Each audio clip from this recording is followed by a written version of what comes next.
La humillación pública de una mujer acusada de adulterio bajo la ley de Moisés era un proceso tan devastador que podía destruir su vida incluso si resultaba inocente, pues el simple hecho de ser llevada ante el sacerdote implicaba deshonra para ella y su familia en toda la comunidad.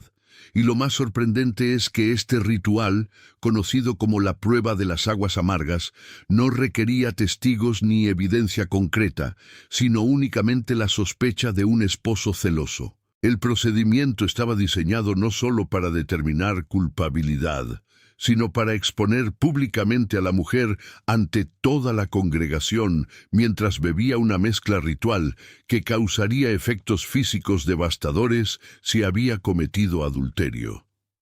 Imaginemos la escena. Una mujer arrastrada desde su hogar, despojada de su dignidad, exhibida ante cientos de miradas acusadoras, mientras el sacerdote preparaba un brebaje que podría hinchar su vientre y hacer caer sus muslos si Dios mismo confirmaba su culpa. Pero aquí está lo más perturbador. No importaba si ella era completamente inocente. El solo hecho de pasar por este proceso la marcaba para siempre. Sus vecinos siempre recordarían el día en que fue llevada al tabernáculo. Sus hijos cargarían con la vergüenza de haber visto a su madre humillada públicamente. Su esposo podía haberla acusado por celos infundados, por control, o simplemente porque tuvo un mal sueño.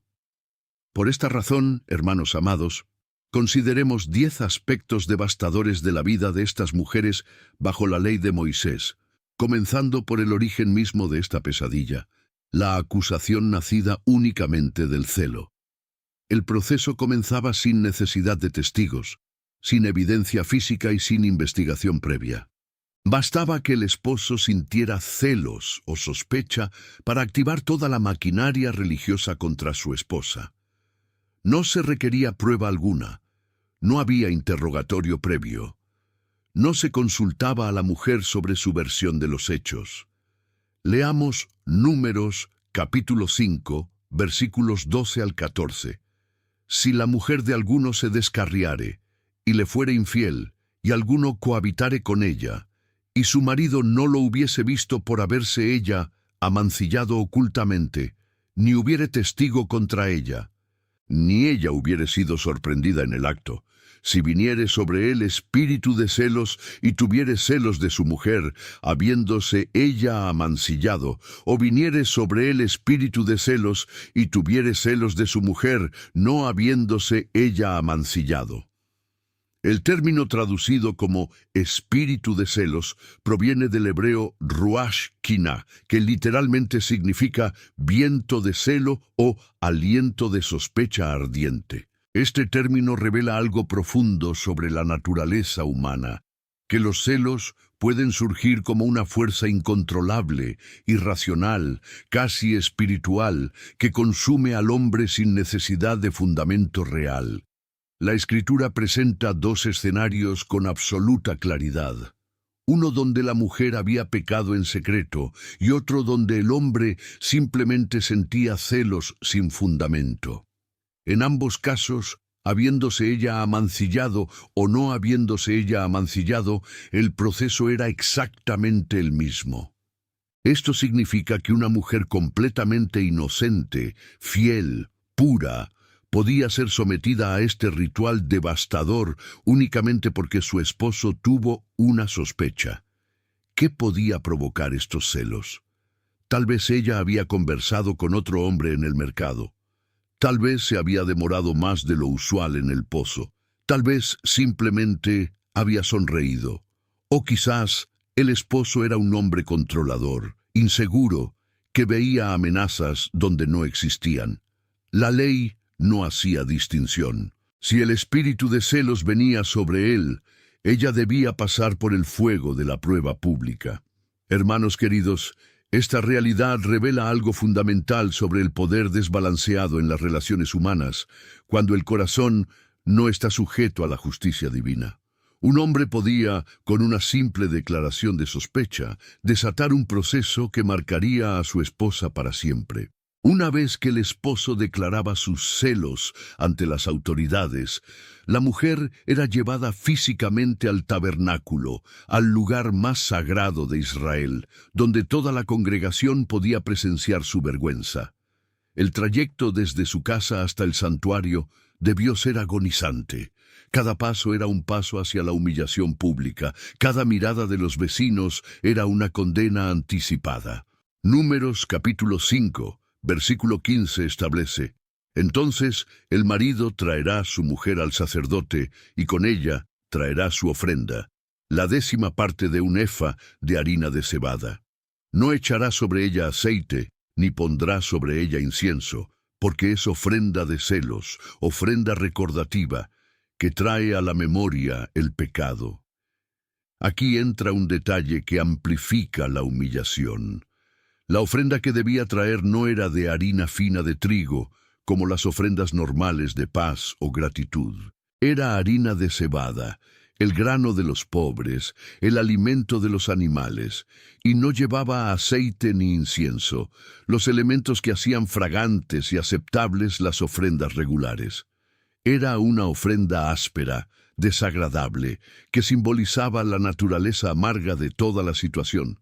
La ofrenda de celos era llamada ofrenda recordativa, que trae a la memoria el pecado. Esto significa que el propósito ritual mismo era hacer que Dios recordara el pecado, si es que existía, para exponerlo públicamente. Era un memorial de vergüenza, no de alabanza. Mientras otras mujeres traían ofrendas fragantes por nacimientos o purificaciones, esta mujer traía grano áspero por sospecha de adulterio. El contraste debió ser devastador. Imaginemos a la mujer caminando por las calles de Israel, llevando en sus manos la harina de cebada que anunciaba a todos: mi esposo sospecha que lo traicioné. No había forma de esconderlo. No había privacidad. El simple hecho de dirigirse al tabernáculo con esa ofrenda específica era una declaración pública de sospecha de adulterio. ¿Cuántas miradas recibía en el camino? ¿Cuántos murmullos? ¿Cuántas madres apartaban a sus hijas al verla pasar, diciéndoles en voz baja: esa es la esposa de fulano, la que está siendo llevada por sospecha de adulterio? La procesión misma era parte del castigo, parte de la humillación diseñada para exponer el pecado oculto, si existía, o para satisfacer los celos del esposo, si no existía. Hermanos amados, el camino al tabernáculo era un vía crucis de vergüenza social, y esto apenas comenzaba. Pero lo que venía a continuación era aún más perturbador. Al llegar ante el sacerdote, la mujer era sometida a un ritual de exposición física y espiritual sin precedentes en toda la ley de Moisés. Números capítulo 5, versículo 18, describe con precisión clínica lo que sucedía. Y hará el sacerdote estar en pie a la mujer delante de Jehová, y descubrirá la cabeza de la mujer, y pondrá sobre sus manos la ofrenda recordativa, la ofrenda de celos, y el sacerdote tendrá en la mano las aguas amargas que traen maldición.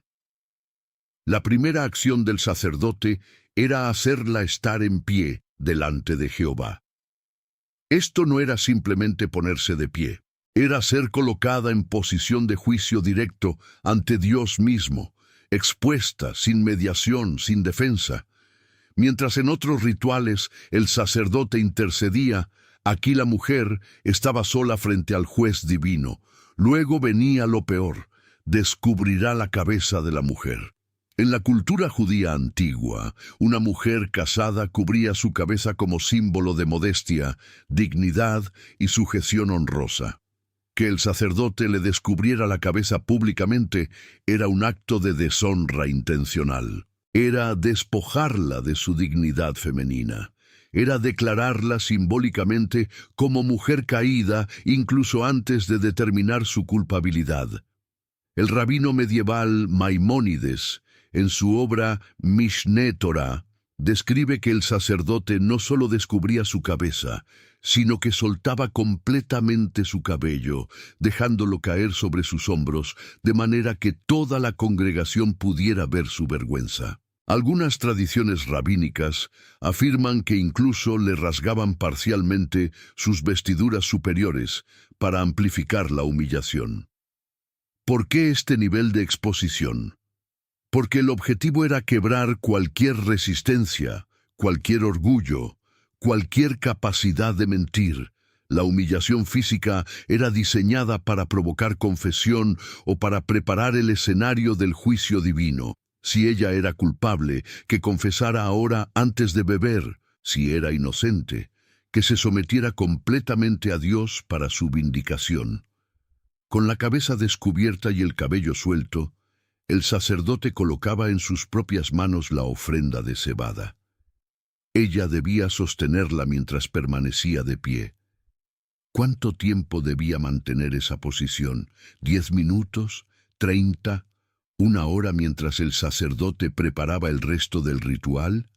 Sus brazos temblando, su cabello cayendo sobre su rostro, sus ojos llenándose de lágrimas, la congregación observando. Hermanos queridos, este era el momento de máxima vulnerabilidad. Despojada de su dignidad, expuesta ante Dios y ante los hombres, sosteniendo en sus manos la evidencia de la sospecha de su esposo, esta mujer experimentaba una humillación que pocas pruebas legales en la historia han igualado. Como si la humillación física no fuera suficiente, el sacerdote procedía a pronunciar sobre ella un juramento de maldición que helaba la sangre. Números, capítulo 5, versículos 19 al 22, registra las palabras exactas que el sacerdote debía declarar públicamente.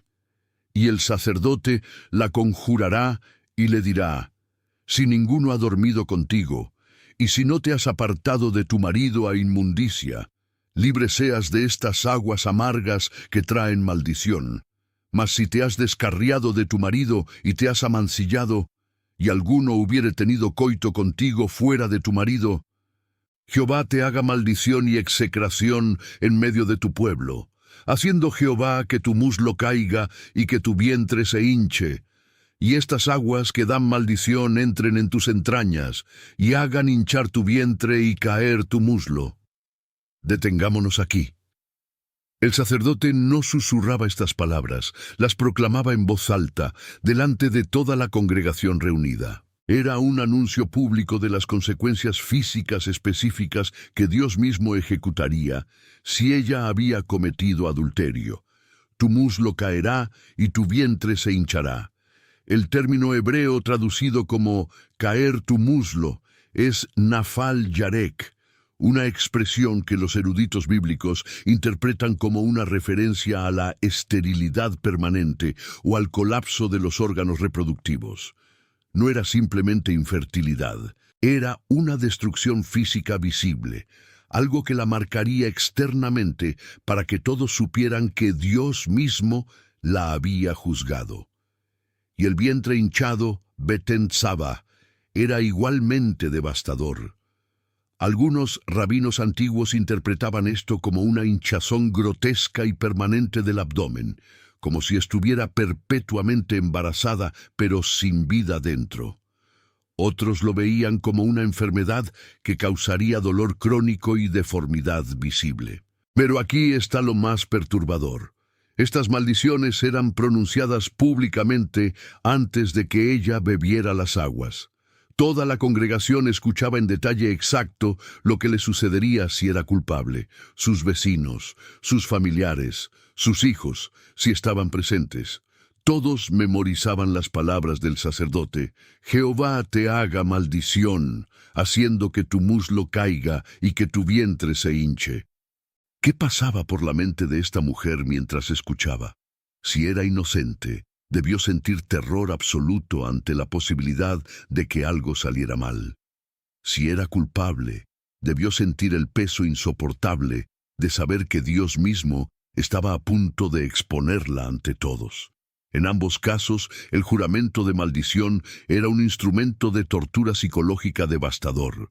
Y al final del juramento, la Escritura dice que la mujer debía responder, amén, amén. Ella debía confirmar verbalmente 2 veces que aceptaba las condiciones de la maldición.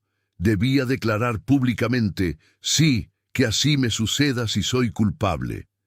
Hermanos amados, imaginemos el peso de pronunciar esas palabras. Amén, amén. Que tu muslo caiga, que tu vientre se hinche, que Jehová te haga maldición en medio de tu pueblo. Y ella respondía, amén, amén. Aún más grave era lo que sucedía después del juramento verbal. El sacerdote tomaba un rollo y escribía las maldiciones en él, palabra por palabra con tinta. Luego, en un acto cargado de simbolismo devastador, borraba las palabras escritas dentro de las aguas amargas que la mujer estaba a punto de beber. Números, capítulo 5, versículo 23 establece: el sacerdote escribirá estas maldiciones en un libro y las borrará con las aguas amargas. Este detalle revela algo profundo sobre la naturaleza del ritual. Las maldiciones no eran solo palabras pronunciadas al aire, eran escritas, materializadas, convertidas en algo tangible y permanente. El acto de escribir las maldiciones las hacía oficiales, legales, vinculantes. Era como firmar un contrato ante notario. Las palabras del sacerdote se convertían en decreto escrito, y ese decreto escrito era luego introducido literalmente dentro del agua que ella bebería. La mujer no solo escuchaba las maldiciones, no solo las aceptaba verbalmente diciendo amén, literalmente las bebía, las ingería, las hacía parte de su propio cuerpo. La tinta se disolvía en el agua, oscureciéndola, haciéndola aún más amarga. Y esa agua, ahora cargada con las palabras de maldición escritas por el sacerdote, entraba en las entrañas de la mujer. La Escritura misma dice, estas aguas que dan maldición entren en tus entrañas.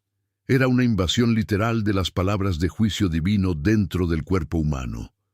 ¿Podemos imaginar el horror psicológico de este momento? La mujer veía al sacerdote escribir con tinta permanente las maldiciones específicas que caerían sobre ella. Veía cada letra hebrea trazada con precisión. Luego veía cómo esas letras se disolvían en el agua, tiñéndola, contaminándola, y sabía que en cuestión de minutos esas palabras estarían dentro de ella, activándose si había pecado, permaneciendo inertes si era inocente. Algunos estudiosos judíos del periodo del Segundo Templo creían que este acto de borrar las maldiciones en el agua era una representación física de cómo el pecado, una vez expuesto, es borrado del registro de Dios si hay arrepentimiento, pero permanece activo como maldición si hay endurecimiento. El agua se convertía en el medio de revelación divina, el instrumento por el cual Dios mismo separaría lo oculto de lo manifiesto. Hermanos queridos, este no era un ritual simbólico abstracto. Era un proceso físico, tangible, diseñado para generar terror en el corazón culpable y confianza desesperada en el corazón inocente. El siguiente paso del ritual era aún más perturbador en su secuencia. El sacerdote debía realizar una ofrenda mecida con la harina de cebada antes de que la mujer bebiera las aguas. Números, capítulo 5, versículos 25 y 26 describe: después el sacerdote tomará de la mano de la mujer la ofrenda de los celos, y la mecerá delante de Jehová, y la ofrecerá delante del altar. Y tomará el sacerdote un puñado de la ofrenda en memoria de ella, y lo hará arder sobre el altar, y después dará a beber las aguas a la mujer. Este detalle de la ofrenda mecida revela la crueldad temporal del proceso. La mujer había estado de pie, con la cabeza descubierta, sosteniendo la harina de cebada, mientras el sacerdote pronunciaba las maldiciones, escribía el rollo, borraba las palabras en el agua. ¿Cuánto tiempo había pasado? ¿20 minutos? ¿40? sus brazos adoloridos por el peso de sostener la ofrenda sin moverse. Y ahora, justo cuando pensaba que el momento de la verdad había llegado, justo cuando el agua maldita estaba lista, el sacerdote tomaba la harina de sus manos y realizaba una ofrenda mecida delante de Jehová. La mecía de un lado a otro, arriba y abajo, en los movimientos rituales prescritos. Luego tomaba un puñado y lo quemaba sobre el altar, esperando que el humo subiera completamente antes de continuar. Todo esto mientras la mujer permanecía de pie esperando con el cabello suelto ante la mirada de la congregación. La demora era intencional. Era parte del diseño del ritual para aumentar la presión psicológica. Cada segundo adicional era una oportunidad para que ella confesara si era culpable. Cada minuto de espera era una tortura para la inocente que anhelaba vindicación. La ofrenda mecida también tenía un propósito teológico profundo. Al mecerla delante de Jehová, el sacerdote estaba presentando físicamente la sospecha, el pecado potencial, la pregunta sin respuesta, directamente ante Dios. Era como decir: Jehová, aquí está la acusación, aquí está la duda, aquí está la sospecha. Tú que conoces lo oculto, tú que ves en secreto, revela la verdad. Y solo después de quemar el puñado memorial sobre el altar, después de que el humo subiera hacia el cielo como pregunta ascendente a Dios, solo entonces el sacerdote tomaba el recipiente con las aguas amargas y se acercaba a la mujer. Hermanos amados, la espera debió ser insoportable. Ver al sacerdote realizar cada movimiento ritual con precisión ceremonial, sabiendo que cada segundo te acercaba al momento en que las aguas malditas tocarían tus labios, en que las palabras escritas entrarían en tus entrañas, en que Dios mismo respondería públicamente si habías pecado o no. Finalmente llegaba el momento más terrible de todo el proceso. El sacerdote se acercaba a la mujer con el recipiente de barro que contenía las aguas amargas, ahora oscurecidas por la tinta de las maldiciones borradas, y se las daba a beber. Números capítulo 5, versículos 24 y 27 establece: y dará a beber a la mujer las aguas amargas que traen maldición.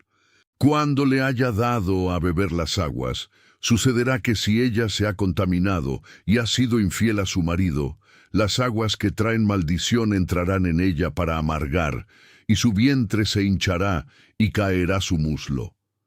La composición de estas aguas era específica y simbólica. Según Números 5, versículo 17, el sacerdote tomaba agua sagrada en un vaso de barro y luego echaba en ella polvo del suelo del tabernáculo. Agua sagrada, tomada de la fuente ritual donde los sacerdotes se purificaban, mezclada con polvo del lugar santísimo donde habitaba la presencia de Dios, combinada ahora con la tinta de las maldiciones escritas y borradas. El resultado era un líquido amargo, repulsivo, cargado de significado religioso y terror psicológico. No era veneno en el sentido químico moderno. Era una mezcla sacramental diseñada para ser el vehículo de juicio divino. Si Dios determinaba que ella era culpable, esas aguas causarían los efectos físicos prometidos. Si Dios determinaba que era inocente, las aguas pasarían por su sistema sin efecto alguno. Pero aquí está el horror del momento. La mujer no sabía qué sucedería. Si era culpable y había guardado el secreto perfectamente, creía tal vez que podría engañar al proceso. Si era inocente pero su esposo la había acusado injustamente, temía que algo pudiera salir mal, que Dios pudiera malinterpretar alguna acción inocente. ¿Cómo sabía el líquido? Amargo, por supuesto, como su nombre lo indica. Aguas amargas que traen maldición. El polvo del suelo del tabernáculo le daba una textura arenosa, desagradable. La tinta disuelta le daba un color oscuro y un sabor acre. Todo en la experiencia sensorial estaba diseñado para ser repulsivo, para que beber fuera un acto de sometimiento absoluto. Y ella bebía, tragaba, Sentía el líquido descender por su garganta, llegar a su estómago, esparcirse por sus entrañas. Y luego esperaba. ¿Cuánto tiempo tomaba para que los efectos se manifestaran si era culpable? Segundos, minutos, horas. La tradición rabínica sugiere que los efectos eran inmediatos y visibles si había adulterio. Su rostro palideció. Su abdomen comenzó a hincharse. Sus piernas flaquearon. Y ante los ojos de toda la congregación, el juicio divino se manifestaba físicamente en su cuerpo. No había escape. No había forma de fingir inocencia si Dios había determinado culpabilidad. Hermanos queridos, imaginemos el silencio en el tabernáculo después de que ella bebía. Todos los ojos fijos en ella. Todos esperando ver si su vientre comenzaba a hincharse, si su muslo comenzaba a caer. Ese silencio debió ser más pesado que cualquier acusación verbal, pero el proceso no terminaba con beber las aguas. Lo que sucedía después dependía completamente del veredicto divino manifestado físicamente, y las consecuencias sociales eran permanentes sin importar el resultado. Si la mujer era culpable y las aguas causaban los efectos prometidos, su destino era devastador. Si era inocente y las aguas no causaban efecto, su vida jamás volvía a ser la misma. Números, capítulo 5, versículo 27 lo establece con claridad brutal. Si ella se ha contaminado y ha sido infiel a su marido, las aguas que traen maldición entrarán en ella para amargar, y su vientre se hinchará y caerá su muslo, y la mujer será por maldición en medio de su pueblo. Aquí está la sentencia final. Será por maldición en medio de su pueblo. Esto significa que su castigo no era privado. No era una vergüenza familiar oculta. Era un estado permanente de maldición pública. Toda la comunidad sabía que Dios mismo la había juzgado culpable. Su nombre se convertía en sinónimo de adulterio. Cuando las madres advertían a sus hijas sobre la inmoralidad, la señalaban a ella como ejemplo. Cuando los rabinos enseñaban sobre las consecuencias del pecado sexual, contaban su historia, y los efectos físicos la marcaban visiblemente. El vientre hinchado permanentemente, como si estuviera embarazada pero sin vida dentro. El muslo caído, probablemente una referencia a la incapacidad de caminar normalmente o a la esterilidad permanente manifestada en deformidad física. No podía esconder su condición, no podía pretender que nada había sucedido. Su cuerpo mismo se convertía en testimonio público de su adulterio. ¿Qué le sucedía socialmente? Era expulsada de la sinagoga. No podía participar en las fiestas religiosas, no podía tocar nada sagrado. Si tenía hijos previos al adulterio, esos hijos cargaban con la vergüenza de tener una madre maldita.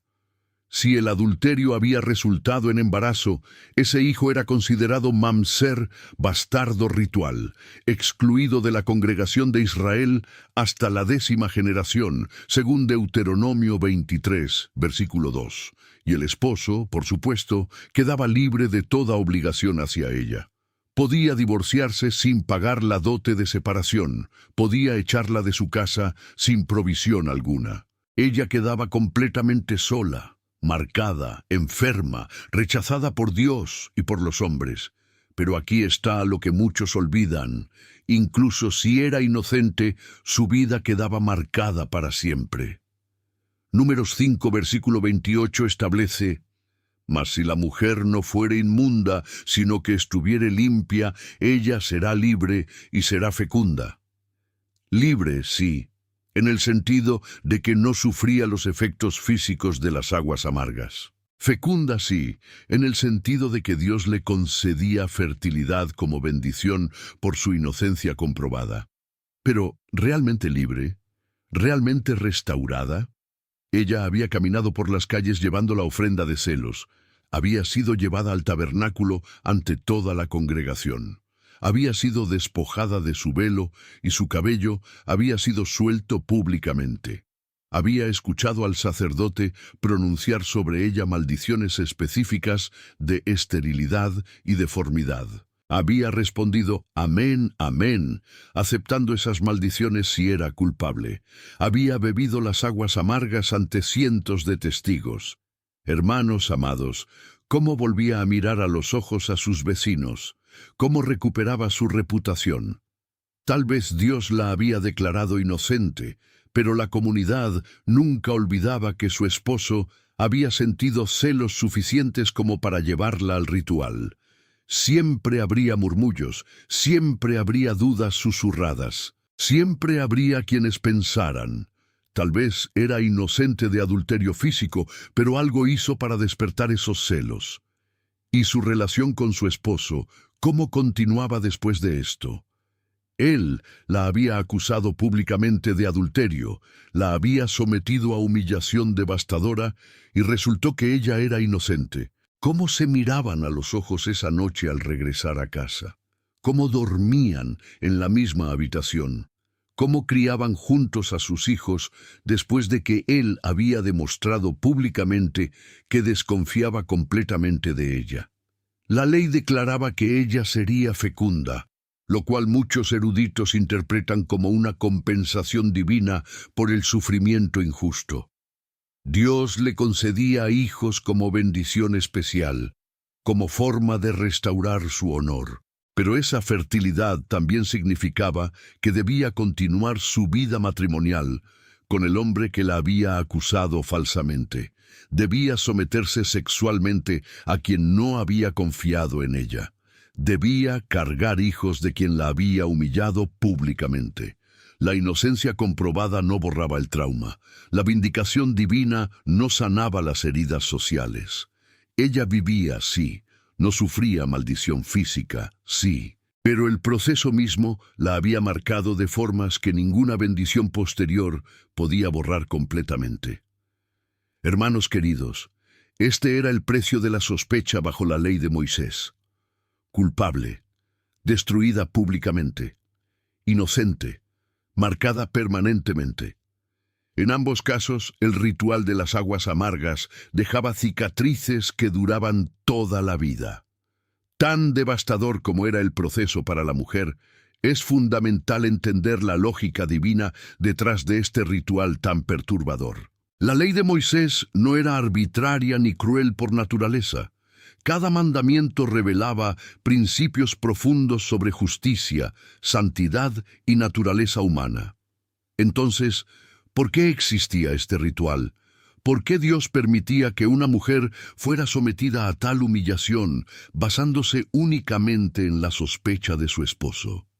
La respuesta se encuentra en la naturaleza del adulterio, en el contexto del pacto matrimonial bajo la ley mosaica. El matrimonio no era simplemente un contrato civil entre dos personas. Era un pacto sagrado ante Dios, un reflejo terrenal del pacto entre Jehová e Israel. El adulterio no era solo infidelidad personal, era quebrantamiento de pacto, violación de lo sagrado, profanación de lo que Dios había unido. Y aquí está el problema fundamental. El adulterio, por su naturaleza, se comete en secreto. No hay testigos, no hay evidencia física clara. La ley de Moisés requería 2 o 3 testigos para condenar a alguien de cualquier crimen, según Deuteronomio 19, versículo 15. Pero, ¿cómo obtener testigos de un acto que se realiza en la oscuridad, en lo oculto, lejos de miradas? Sin este ritual, el adulterio secreto quedaría completamente impune. Una esposa infiel podría engañar a su esposo indefinidamente sin consecuencia alguna. El pacto matrimonial perdería su santidad. La estructura familiar, base de la sociedad israelita, se desmoronaría. Debía existir algún mecanismo para traer a luz lo oculto, para que Dios mismo, que ve en secreto, actuara como testigo y juez. Pero el ritual también servía a otro propósito igualmente importante: proteger a la mujer inocente de la violencia privada de un esposo celoso. En las culturas antiguas del Oriente Próximo, un hombre que sospechaba adulterio frecuentemente tomaba venganza personal contra su esposa. La golpeaba, la mutilaba, la mataba. No había proceso, no había investigación, solo la ira del hombre celoso cayendo sobre la mujer acusada. El ritual de las aguas amargas obligaba al esposo celoso a llevar su sospecha ante Dios públicamente en lugar de actuar violentamente en privado. Le quitaba el poder de ser juez y verdugo, lo forzaba a someterse al veredicto divino. Si ella era inocente, Dios mismo la vindicaría y el esposo quedaría expuesto como acusador falso ante toda la comunidad. Si era culpable, Dios mismo la castigaría sin que el esposo manchara sus manos con sangre. En este sentido, por más brutal que parezca el ritual, era más misericordioso que las alternativas culturales de su época. Era un intento de canalizar los celos destructivos hacia un proceso controlado donde Dios, no el hombre, tuviera la última palabra. Además, el hecho de que no se requirieran testigos revelaba algo profundo sobre la omnisciencia divina. Dios ve lo que los hombres no pueden ver. Dios conoce lo que sucede en la oscuridad, y en casos donde la justicia humana es imposible porque no hay testigos, la justicia divina sigue siendo posible. El ritual era una declaración teológica. Ningún pecado queda oculto ante Dios. Ninguna injusticia escapa a su conocimiento. Hermanos amados, la lógica del ritual revela que Dios toma en serio tanto la santidad del matrimonio como la protección de los inocentes. El proceso era duro, sí, pero existía en un contexto cultural donde las alternativas eran peores. Era un intento de justicia divina en medio de las limitaciones de la justicia humana. Sin embargo, es fundamental reconocer que este ritual también exponía el corazón pecaminoso del hombre, específicamente la capacidad masculina de abusar del poder. El simple hecho de que la ley tuviera que establecer este proceso revela que los esposos israelitas eran capaces de acusar falsamente a sus esposas, movidos no por evidencia real, sino por celos enfermizos, inseguridad personal o deseo de control. Y aquí está lo más perturbador. No había ritual equivalente para probar a un esposo acusado de adulterio. Si una esposa sospechaba que su marido le era infiel, no existía un proceso de aguas amargas para él. Esta asimetría revela el desbalance de poder inherente en la estructura patriarcal de Israel antiguo. El hombre podía acusar sin evidencia. La mujer no podía ni siquiera acusar con evidencia si su esposo decidía ignorarla. Algunos defensores de la ley argumentan que esto se debía a que el adulterio de la esposa tenía consecuencias más graves para la línea familiar. Si ella concebía un hijo de otro hombre, ese hijo se criaba como heredero legítimo cuando no lo era, contaminando la línea genealógica. El adulterio del esposo, aunque pecaminoso, no introducía hijos ilegítimos en la familia de la esposa. Pero esta explicación, aunque lógica en términos de herencia patriarcal, no elimina la injusticia fundamental. La mujer acusada no tenía voz, no tenía defensa, no tenía poder para protegerse de un esposo celoso y controlador. Su única esperanza era que Dios interviniera milagrosamente durante el ritual para vindicarla. Y debemos preguntarnos, ¿cuántos esposos abusaron de este ritual? ¿Cuántas veces un hombre celoso, inseguro, controlador, llevó a su esposa inocente al tabernáculo simplemente porque ella había hablado con otro hombre o porque él quería dominarla mediante el terror de la humillación pública? La ley ponía un mecanismo de terror en manos del esposo, y aunque Dios podía vindicar a la inocente, el trauma del proceso quedaba igualmente infligido. También es importante considerar que los rabinos posteriores reconocieron esta vulnerabilidad al abuso. El Talmud, compilado siglos después, estableció restricciones adicionales sobre cuándo podía invocarse el ritual de las aguas amargas. Limitaba los casos. Requería que el esposo tuviera alguna base para sus celos, no simplemente capricho. Y eventualmente, según la tradición rabínica, el ritual fue abolido completamente durante el período del Segundo Templo porque los hombres mismos eran tan adúlteros que no tenían autoridad moral para acusar a sus esposas. Este último punto es devastadoramente revelador. El ritual dejó de practicarse no porque Dios lo derogara explícitamente, sino porque la corrupción moral masculina se había vuelto tan generalizada que aplicar la ley a las mujeres mientras los hombres vivían en adulterio abierto era hipocresía insostenible. Hermanos queridos, esto nos enseña algo fundamental sobre la ley de Moisés.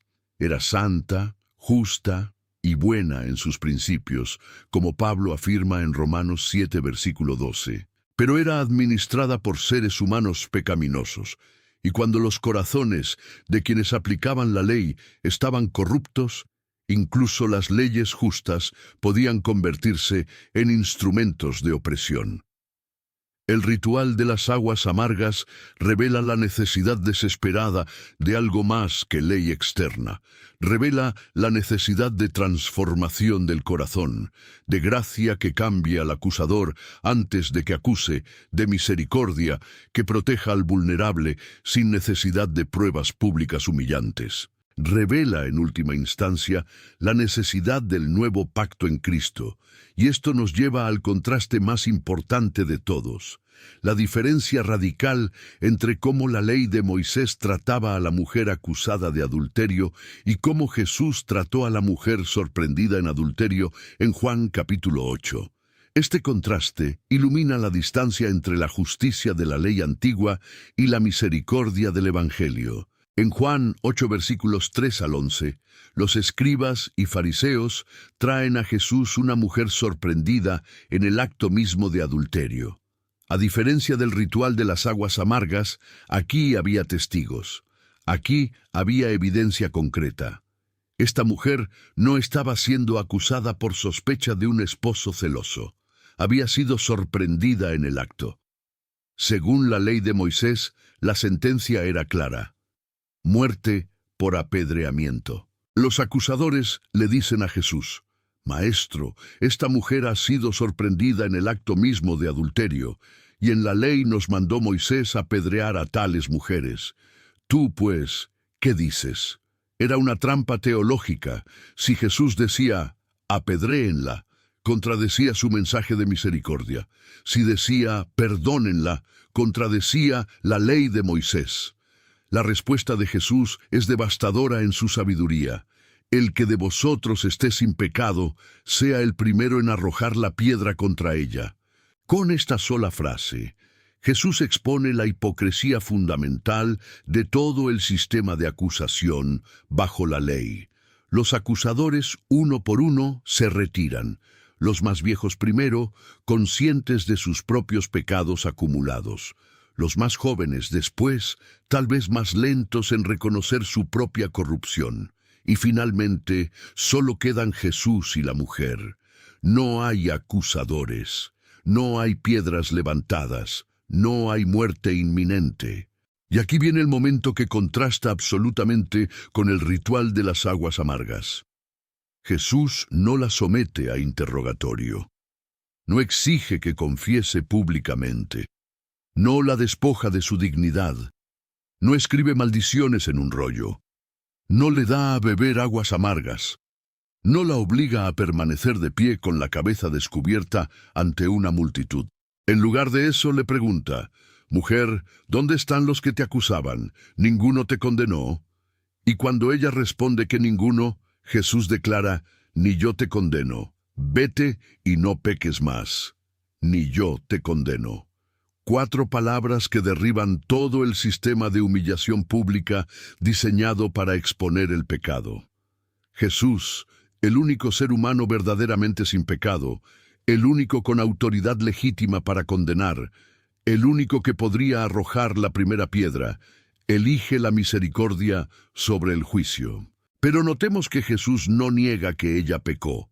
No dice, eres inocente. No dice, el adulterio no importa. Dice claramente, no peques más. reconoce el pecado, pero en lugar de destruir a la pecadora, la restaura. En lugar de humillarla públicamente, la dignifica. En lugar de marcarla como maldita, la libera para comenzar de nuevo.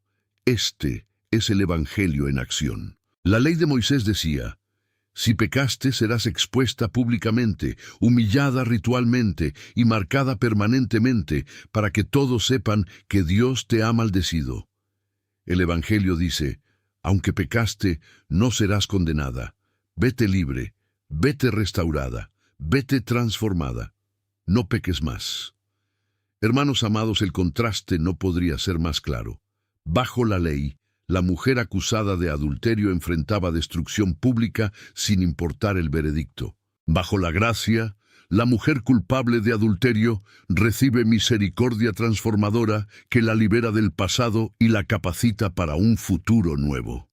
Hermanos queridos, hemos visto 10 aspectos de la vida de las mujeres judías acusadas de adulterio bajo la ley de Moisés.